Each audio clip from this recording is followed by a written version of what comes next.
আসসালামু আলাইকুম। সবাই কেমন আছেন?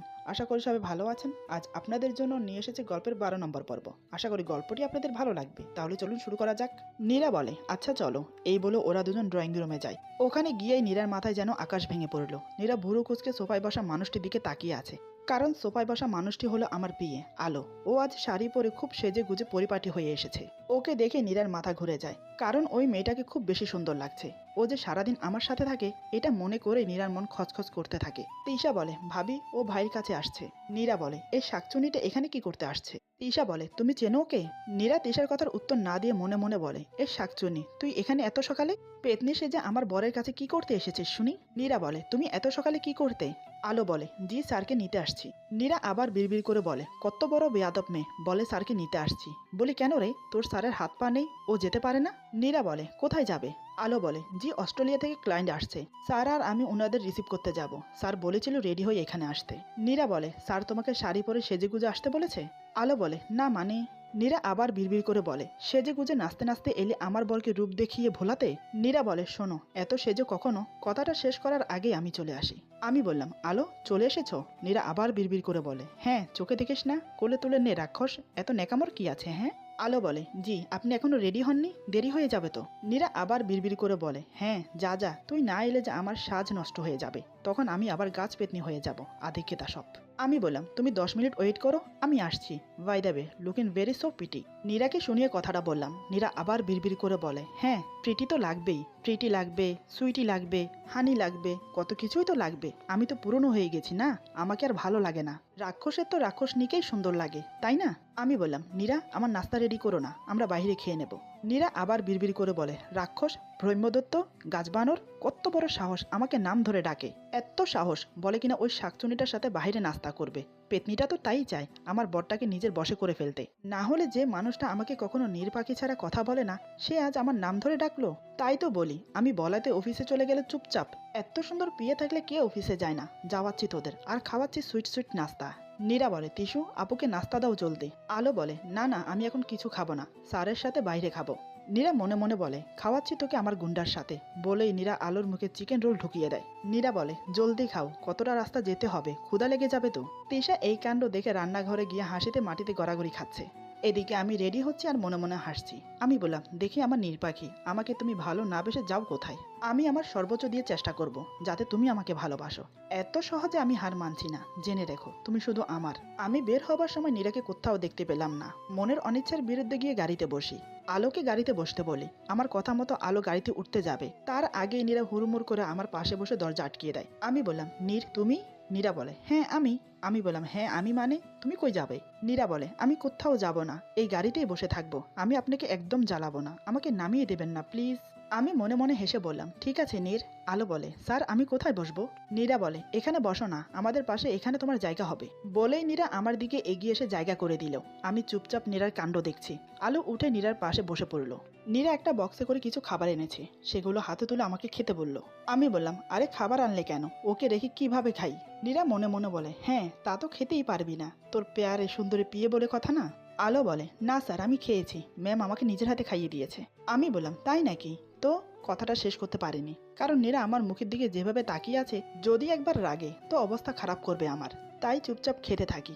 আমি মনে মনে ভাবছি, এতই ভয় তোমার আমাকে নিয়ে যে অন্য কোনো মেয়েকে আমার কাছে ঘেঁষতে শুদ্ধ দিচ্ছ না? ভালোবাসো আমাকে তাই না? বুঝি তো আমি বললাম, আর খাবো না।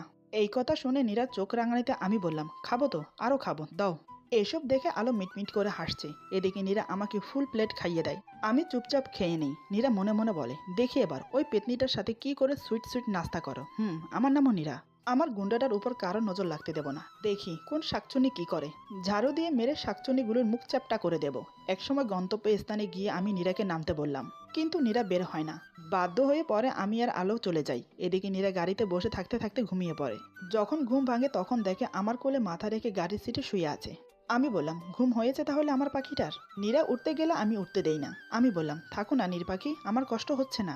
নীরা কিছু না বলে আমার কোমর জড়িয়ে ধরে, আমার কোলে মাথা রেখে গুটিসুটি মেরে আবার শুয়ে পড়লো। আমি বললাম, নীর পাখি? নীরা বলে, আমি বললাম, একটা কথা বলি? নীরা বলে, আমি বললাম, আমি কি এতটাই খারাপ? আমাকে কি একটুও ভালোবাসা যায় না? নীরা চুপ করে আছে। আমি বললাম, আমি বলছি না তোমাকে আমার ভালোবাসতেই হবে, কিন্তু একটু ভালো কি আমাকে বাসা যায় না? এইটুকু যোগ্যতা কি আমার নেই? নীরা তারপরও চুপ, কিছু বলছে না। আমি বললাম, আমাকে তোমার পাগলের মতো ভালোবাসতে হবে না, শুধু আমাকে ভালোবাসার অধিকারটুকু দাও, এক চুল পরিমাণ দাও, যেটা আঁকড়ে ধরে আমি খুশিতে মরতে পারবো। আমার মুখে মরার কথা শুনে নীরা রেগে যায়, ধুম করে উঠে আমার থেকে দূরে গিয়ে বসে। আমি বললাম, নির্পাখি আর একটা কথা বলি। নীরা আমার কথার কোনো উত্তর দেয় না।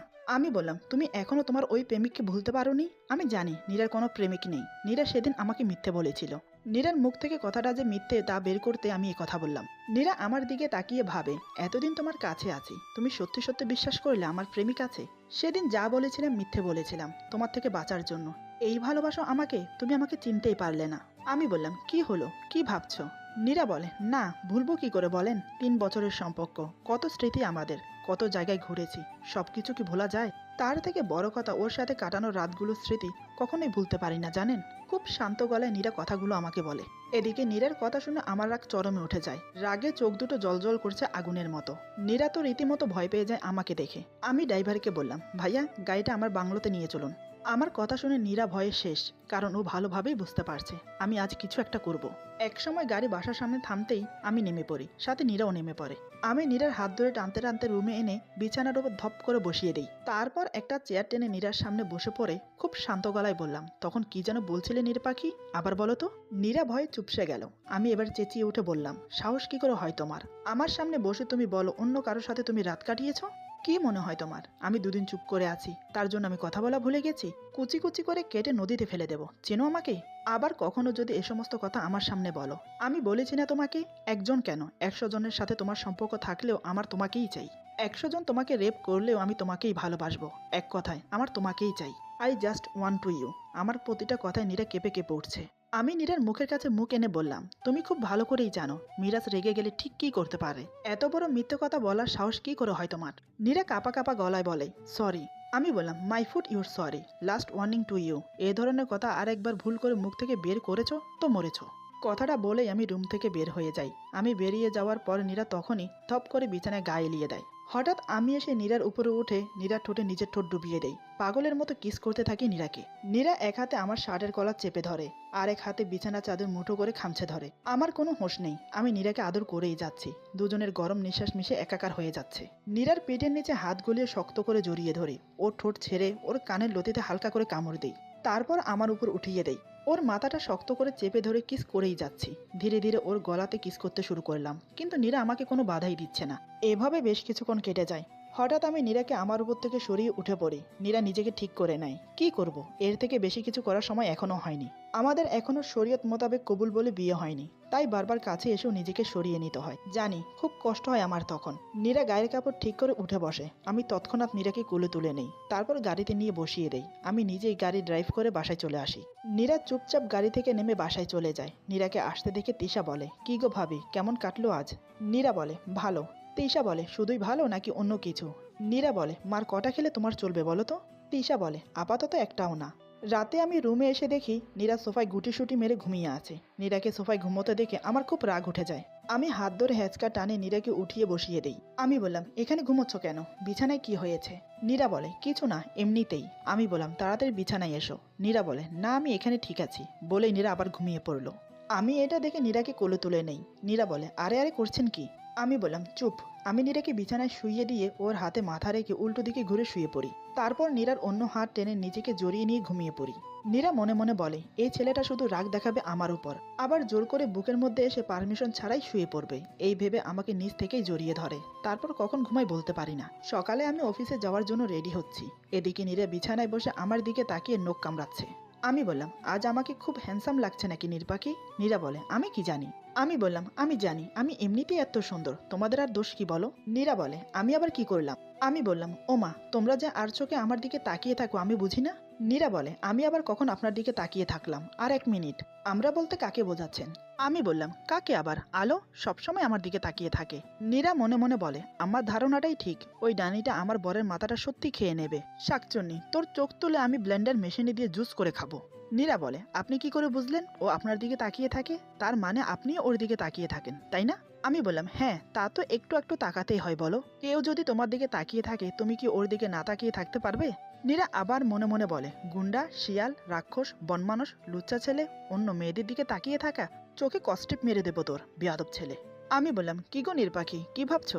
নীরা আবার মনে মনে বলে, তোর মাথাটা কি করে ফাটাবো তাই ভাবছি, বদমাইশ ছেলে। নীরা বলে, ব্রেকফাস্ট করবেন নাকি আপনার বিয়ের সাথে করবেন? আমি বললাম, না থাক, ওর সাথেই করব, তুমি খেয়ে নিও। আমি শুধু নীরাকে জেলেক্স ফিল করানোর জন্য আলোর কথা বলছি। আমি চাই নীরা আমার ভালোবাসা উপলব্ধি করুক, ও নিজে থেকে আমাকে ভালোবাসার কথা স্বীকার করুক। নীরা মনে মনে বলে, হ্যাঁ হ্যাঁ খাবিই তো, ওর সাথে না খেলে হয়? ভালো ভালো, যা ইচ্ছে কর, আমি কিছু বলবো না, আমার কি। আমি রেডি হয়ে আবার শার্ট চেঞ্জ করলাম। নীরা বলে, কি ব্যাপার, শার্ট চেঞ্জ করছেন কেন? আমি বললাম, না, আলো বলে আমাকে নাকি ব্লু শার্টে জোশ দেখায়। নীরা মনে মনে বলে, এত দূর দাঁড়া, পরাচ্ছি তোকে শাকচুন্নির পছন্দের শার্ট। আমি শার্ট পরে নীরার পাশে আসতেই নীরা আমার শার্টের বুকের কাছে ধরে জোরে টান দেয়। তাতেই শার্টের বোতামগুলো পরপর করে ছিঁড়ে পড়ে যায়। আমি অবাক হয়ে নীরার দিকে তাকিয়ে থাকি। নীরা আমার চোখে চোখ রেখে মনে মনে বলে, নে রাক্ষস, পর এবার ওই শাকচুনির পছন্দের রঙের শার্ট। আমার নামও নীরা, মিস্টার মিরাজ। এই বলে নীরা আমাকে একটা মিষ্টি হাসি দিয়ে রুম থেকে বেরিয়ে গেল। এদিকে আমি হো হো করে হেসে উঠে বললাম, জান পাখি, কি করো এসব বাচ্চাদের মতো? এতই যখন সহ করতে পারো না, তাহলে বলো না কেন তুমি আমাকে? হিংসা যখন মনের মধ্যে ঢুকে গেছে, তো দেখি এবার কি করো। নীরা ড্রয়িং রুমে এসে মুচকি হাসতে হাসতে সোফায় বসে। তিশা বলে, কি গো ভাবিজান, সকাল সকাল এত খুশি কেন, ব্যাপারখানা কি? নীরা হাসতে হাসতে বলে, না কিছু না, এমনিতেই।